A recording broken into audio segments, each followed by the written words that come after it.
Hello everyone, welcome back to the class. और आज हम लोग स्टार्ट करने वाले हैं सी यू सेट के कुछ महत्वपूर्ण क्वेश्चन के बारे में जो साइंस से रिलेटेड होंगे। तो मैं आपको पहले बता देना चाहता हूं कि ये एक सीरीज़ होगी जिसमें 50-50 क्वेश्चन आएंगे। तो ये इसका फर्स्ट पार्ट है। तो चलिए स्टार्ट करते हैं आज की लेक्चर सीरीज़। हमारा फर्स्ट क्वेश्चन है, शक्ति का मात्रक है, तो इसका करेक्ट आंसर क्या होगा? इसका करेक्ट आंसर होगा वॉट, यानी ऑप्शन नंबर सेकेंड। अगले क्वेश्चन की तरफ बढ़ते हैं और हमारा अगला क्वेश्चन है, बल का मात्रक है। और क्वेश्चन के ऑप्शन देखिए, उसके ऑप्शन क्या है? फैराडे, फर्मी, न्यूटन और रदरफोर्ड। उसका जो करेक्ट आंसर होगा वो ऑप्शन नंबर सी, यानी न्यूटन। बढ़ते हैं अगले क्वेश्चन की ओर और हमारा अगला क्वेश्चन है, कार्य का मात्रक है, यानी कार्य का मात्रक क्या होगा? ऑप्शन क्या है? जूल, न्यूट्रॉन, वाट और डाइन। तो इसका करेक्ट आंसर क्या होगा? ऑप्शन नंबर फर्स्ट, यानी जूल। बढ़ते हैं अगले क्वेश्चन की ओर और हमारा अगला क्वेश्चन क्या है? चालक की वैद्युत प्रतिरोधकता की इकाई है, यानी हमें बताना है वैद्युत प्रतिरोधकता की इकाई क्या होगी। तो इसके ऑप्शन देखिए, फैराड, वोल्ट, एम्पियर और ओम मीटर। तो इसका करेक्ट आंसर है ऑप्शन नंबर डी। अगला क्वेश्चन है, प्रकाश वर्ष इकाई है, तो इसके ऑप्शन क्या है? दूरी, समय, आयु और प्रकाश की तीव्रता। तो इसका करेक्ट आंसर क्या होगा? तो इसका correct answer option number first, यानी दूरी का। प्रकाश वर्ष जो है दूरी का यूनिट होता है। अगला क्वेश्चन है, एक पारसिक तारों संबंधी दूरियां मापने का मात्रक है। तो ऑप्शन देखिए इसके, 4.25 प्रकाश वर्ष, 3.25 प्रकाश वर्ष, 4.50 प्रकाश वर्ष एंड 3.05 प्रकाश वर्ष। तो इसका जो करेक्ट आंसर है वो ऑप्शन नंबर बी, यानी 3.25 प्रकाश वर्ष। अगला क्वेश्चन है, पारसेक मात्रक है, यानी कि पारसेक किसका यूनिट होता है वो बताना है। तो पारसेक जो है डिस्टेंस की यूनिट होती है, यानी कि ये है इसका correct answer, option number first. बढ़ते हैं अगले क्वेश्चन की ओर और हमारा अगला क्वेश्चन है, एम्पियर मापने की इकाई है। तो एम्पियर जो है किसकी यूनिट होती है? तो जैसा कि पता है एम्पियर जो है यूनिट है करंट की। तो करंट क्या है? Option number second. तो ये है क्या इसका करेक्ट आंसर। बढ़ते हैं अगले क्वेश्चन की ओर और अगला क्वेश्चन क्या है, एक हॉर्स पावर में कितने वाट होते हैं? और ऑप्शन क्या है? 1000, 750, 746 और 748। तो इसका correct answer option number C, 746 watt. अगला क्वेश्चन है, एक माइक्रोन बराबर है। तो सभी को पता होगा कि एक माइक्रोन जो होता है ये होता है 10⁻⁻⁶ मीटर के इक्वल। तो यहाँ पर ऐसा कहीं पर कोई ऑप्शन दिख नहीं रहा है, तो यहाँ पर क्या है, इसको सॉल्व करके बताना पड़ेगा कौन है। तो इसका आंसर क्या है? ऑप्शन नंबर सी है। कैसे है देखिए, यहाँ पर जो 1/1000 लिखा हुआ है इसका मतलब है 10⁻³ और मिलीमीटर का मतलब क्या होता है? 10⁻³ और मीटर एज इट इज़ रहेगा। इसको सॉल्व करेंगे तो हमारे पास आएगा 10⁻⁶ मीटर, और यही क्या है हमारा माइक्रोन, यानी कि 1 माइक्रोन के इक्वल यूनिट। बढ़ते हैं अगले क्वेश्चन की ओर और हमारा अगला क्वेश्चन है, एक माइक्रोन लंबाई प्रदर्शित करता है। तो अभी हमने बताया कि एक माइक्रोन की वैल्यू क्या होती है? 10⁻⁶ मीटर। और ध्यान रहे ये वाला फर्स्ट ऑप्शन क्या है? गलत है, क्योंकि यहाँ पर यूनिट क्या है? सेंटीमीटर। तो इसका करेक्ट आंसर होगा ऑप्शन नंबर बी, यानी कि 10⁻⁴ सेंटीमीटर। अगला क्वेश्चन है, 1 किलोमीटर दूरी का तात्पर्य है। तो 1 किलोमीटर में कितना यूनिट मतलब कितना मीटर होता है? तो होता है 1000, यानी कि 1000 मीटर। तो ये है इसका करेक्ट आंसर। बढ़ते हैं अगले क्वेश्चन की ओर। क्वेश्चन क्या है, 1 पिकोग्राम किसके इक्वल होता है? तो 1 पिकोग्राम जो होता है वो होता है 10⁻⁻12 ग्राम के इक्वल। अगला क्वेश्चन क्या है, पास्कल इकाई है। तो पास्कल जो है किसकी इकाई होती है? पास्कल प्रेशर मापने की इकाई होती है, यानी ऑप्शन नंबर सेकंड इसका करेक्ट आंसर है। अगला क्वेश्चन है, परिस्थितिकी दबाव की इकाई क्या है? यानी कि एटमॉस्फेरिक प्रेशर। तो इसके ऑप्शन क्या है? बार, नॉट, जूल और ओम। तो परिस्थितिकी दबाव का जो यूनिट होता है वो होता है बार, यानी कि ऑप्शन नंबर फर्स्ट। तो ये इसका क्या है? Correct answer. बढ़ते हैं अगले क्वेश्चन की ओर और अगला क्वेश्चन क्या है, 1 किलोग्राम प्रति स्क्वायर सेंटीमीटर दाब समतुल्य है। और आपके ऑप्शन क्या है? 0.1 बार के, 1 बार के इक्वल, या 10 बार के इक्वल, या फिर 100 बार के इक्वल। इसका करेक्ट आंसर है ऑप्शन नंबर बी, यानी कि 1 बार के इक्वल होगा। अगला क्वेश्चन है, तेल का एक बैरल निम्न में किसके बराबर होता है? तो इसका करेक्ट आंसर होगा 159 लीटर, यानी एक बैरल जो होता है 159 लीटर के इक्वल होता है। अगला क्वेश्चन, निम्न में लंबाई की न्यूनतम इकाई क्या है? तो लंबाई की न्यूनतम इकाई बतानी है, तो इसमें देखते हैं माइक्रोन जो होता है 10⁻⁶ होता है, नैनोमीटर यानी 10⁻⁹ होता है, एंगस्ट्रॉम मतलब 10⁻10 होता है, और फर्मी मतलब 10⁻15 होता है। तो इसमें जो पावर जिसकी सबसे ज़्यादा नेगेटिव होगी वही क्या होगा, सबसे छोटी यूनिट। तो इसमें ऑप्शन नंबर डी क्या होगा, करेक्ट, यानी कि ऑप्शन नंबर डी यानी फर्मीमीटर इन दिए हुए ऑप्शन में सबसे स्मॉलेस्ट यूनिट है। अगला क्वेश्चन है, क्यूसेक में क्या मापा जाता है? तो क्यूसेक में जो है हम लोग जल का प्रवाह नापते हैं, तो इसका करेक्ट आंसर क्या हो जाएगा, ऑप्शन नंबर सी, जल का प्रवाह नापने में क्यूसेक का इस्तेमाल करते हैं। अगला क्वेश्चन है, निम्नलिखित में से कौन एक वायुमंडल के ओजोन परत की मोटाई नापने वाली इकाई है?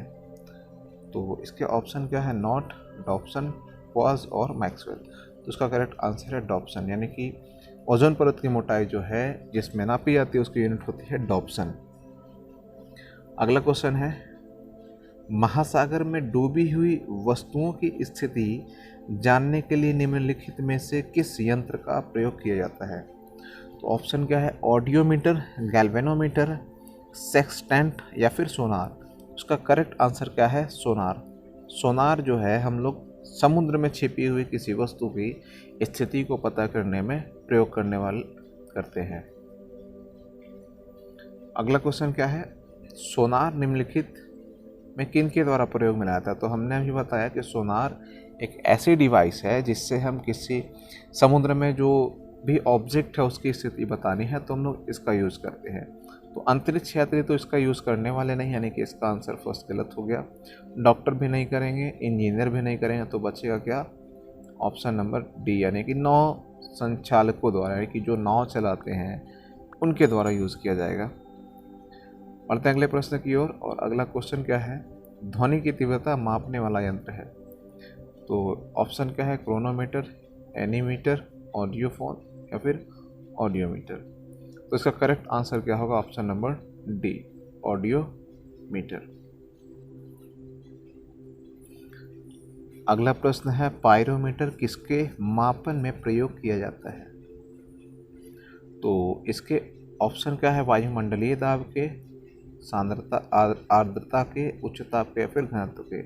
इसमें जो करेक्ट ऑप्शन होगा ऑप्शन नंबर होगा सी, यानी कि उच्च ताप के मेजरमेंट में हम लोग क्या करते हैं, पायरोमीटर का इस्तेमाल करते हैं। अगला प्रश्न है, मैनोमीटर के द्वारा किसकी माप की जाती है? तो मैनोमीटर जो है हम लोग किसका यूज़ करेंगे? तो ऑप्शन क्या है, वायु दाब या फिर गैसों का दाब या फिर द्रवों का घनत्व या फिर सतह पर तेल का दबाव। तो इसमें जो करेक्ट आंसर होगा वो होगा गैसों का दाब। तो मैनोमीटर किसका यूज़ करेंगे हम लोग, गैसों का दाब नापने के लिए। पढ़ते हैं अगले प्रश्न की ओर, और हमारा अगला प्रश्न है, वायुमंडलीय दाब को मापने में किस यंत्र का उपयोग किया जाता है? और हमारे पास ऑप्शन है हाइड्रोमीटर, बैरोमीटर, मैनोमीटर या फिर हाइग्रोमीटर। तो इसका जो करेक्ट आंसर होगा वो होगा ऑप्शन नंबर बी, यानी कि बैरोमीटर। ऑप्शन नंबर बी इसका करेक्ट आंसर होगा। बढ़ते हैं अगले प्रश्न की ओर, दूध का अपेक्षित घनत्व ज्ञात किया जा सकता है। ऑप्शन क्या है, हाइड्रोमीटर, ब्यूटीरोमीटर, लैक्टोमीटर या फिर थर्मोमीटर। और इसका करेक्ट आंसर होगा लैक्टोमीटर, यानी ऑप्शन नंबर सी। बढ़ते हैं अगले प्रश्न की ओर, और हमारा अगला प्रश्न है, वायुमंडल की सापेक्ष आर्द्रता नापी जाती है। ऑप्शन क्या है, हाइड्रोमीटर, हाइग्रोमीटर, लैक्टोमीटर या फिर पोटेंशियोमीटर। और इसमें करेक्ट आंसर होगा हाइग्रोमीटर, ऑप्शन नंबर बी। बढ़ते हैं अगले प्रश्न की ओर, और अगला प्रश्न है, सोने की शुद्धता को नापने के लिए कौन सा उपकरण प्रयोग में लाया जाता है?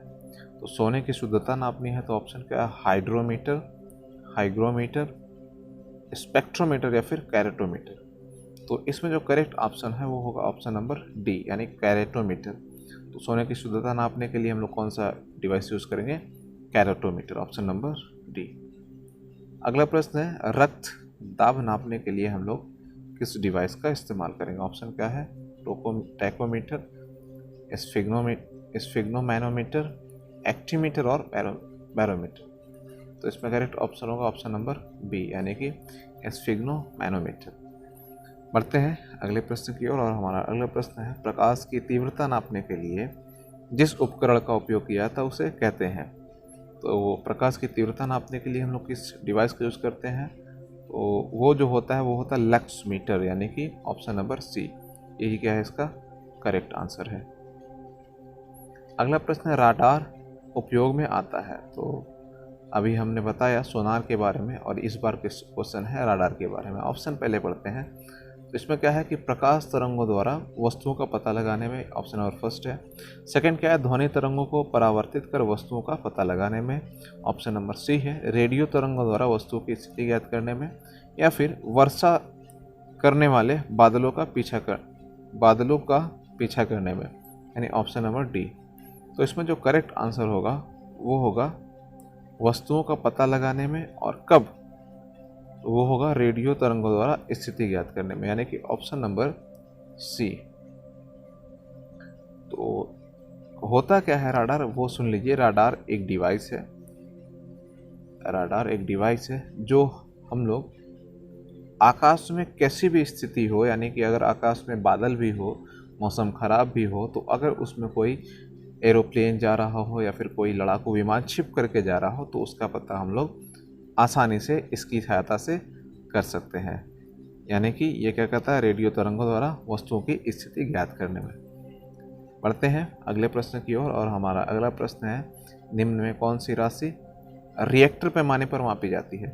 तो सभी को पता होगा रिएक्टर पैमाना जो होता है भूकंप की तीव्रता को मापने में यूज़ किया जाता है, यानी कि भूकंप की तीव्रता है ऑप्शन नंबर सी। तो ये इसका करेक्ट आंसर है। अगला क्वेश्चन है भूकंपों की तीव्रता मापी जाती है। तो अभी हमने बताया कि रिएक्टर पैमाने का यूज़ किया जाता है किसके लिए, भूकंपों की तीव्रता नापने के लिए। अगला प्रश्न है निम्न में भूकंप मापी यंत्र कौन सा है।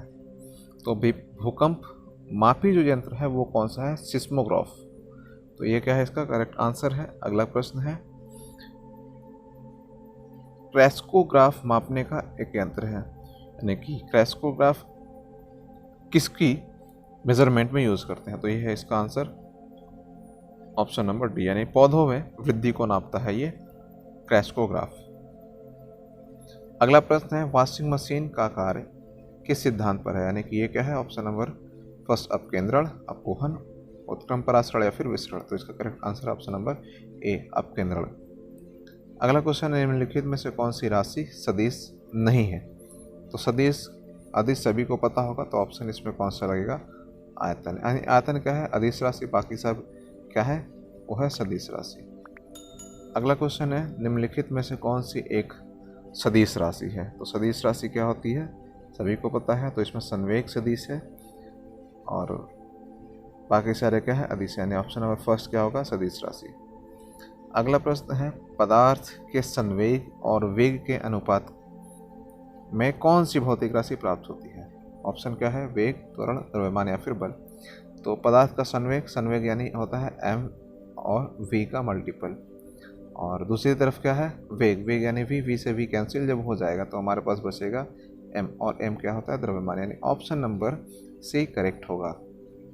अगला प्रश्न है बल गुणनफल है, बल यानी कि F is equal to m into a, where m is mass and a is acceleration, यानी कि द्रव्यमान और त्वरण के गुणनफल को क्या कहते हैं, बल। तो इसका ऑप्शन क्या है, ऑप्शन नंबर बी, द्रव्यमान और त्वरण का गुणनफल। अगला प्रश्न है ऊर्जा संरक्षण का नियम यानी उसका आशय क्या है। तो इसमें क्या लिखा है, ऊर्जा का सृजन और विनाश होता है, सरासर गलत स्टेटमेंट। ऊर्जा का सृजन हो सकता है, सही बात है।